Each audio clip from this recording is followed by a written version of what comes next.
विश्व प्रसिद्ध रथयात्रा पूर्व श्रीक्षेत्र चलचंचल हुए श्रीमंदिर सह जड़ित एक दिव्य पर्वर अवलोकन पाई। प्रतिवर्ष ज्येष्ठ पूर्णमी रे रत्नपेदी स्नान बेदी विजे करती चतुर्धा मूर्ति। चतुर्धा मूर्ति हुए दिव्य स्नान।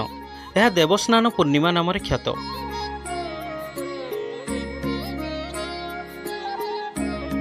एही दिन ही श्रीजीव मानक करा जायथाए प्रत्यक्ष स्नान। अन्य दिन ठाकुरंक हुए बिंब बा दर्पण स्नान।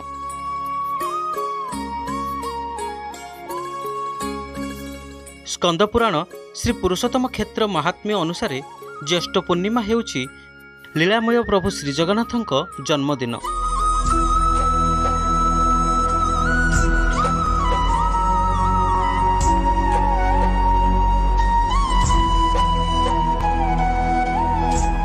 विभिन्न पुराण और शास्त्र अनुसार श्रीक्षेत्र में महाप्रभु दारु ब्रह्म रूप धारण करने परे प्रथम मंगलमय मुहूर्त रे एही स्नान लीला कराइथिले राजा इंद्रद्युम्न। सेतेबेले स्नान मंडप नथिबारु काठ निर्मित मंचरे करा जायथिला स्नान विधि।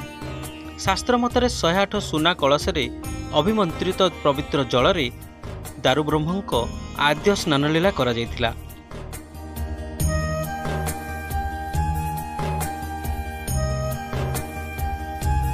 केवल देवस्नान पाई ही कूओ जल वर्षकु थरे ही व्यवहार हुए। एही जल को अणतुठ पानी बोली ग्रहण करा जाए। स्नान बेदी को श्रीजीव मानक पहंडी और विभिन्न नीतिकांति परे अभिमंत्रित जलरे श्रीजीव मानक 108 गरा जलरे स्नान करा जाए। बलभद्र को 33 गरा, जगन्नाथ को 35 गरा और माँ सुभद्रा को 22 और सुदर्शन को 18 गरा जल स्नान करा जाए। प्रभु को एही दिन गजानन बेश करा जाए। अत्यधिक स्नान जोगु असुस्थ हुअंती श्रीजीव। असुस्थ ठाकुर मानकु अणसर पिंडी रे विजे करा जाई उपचार करा जाए। चतुर्धा मूर्ति 15 दिन धरी ज्वर रे पड़ती। एही 15 दिन भक्त माने श्रीजीव मानकर दर्शन पाआंती नाही।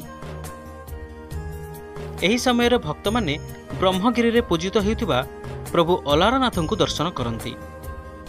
Bureau report, Odisha news now.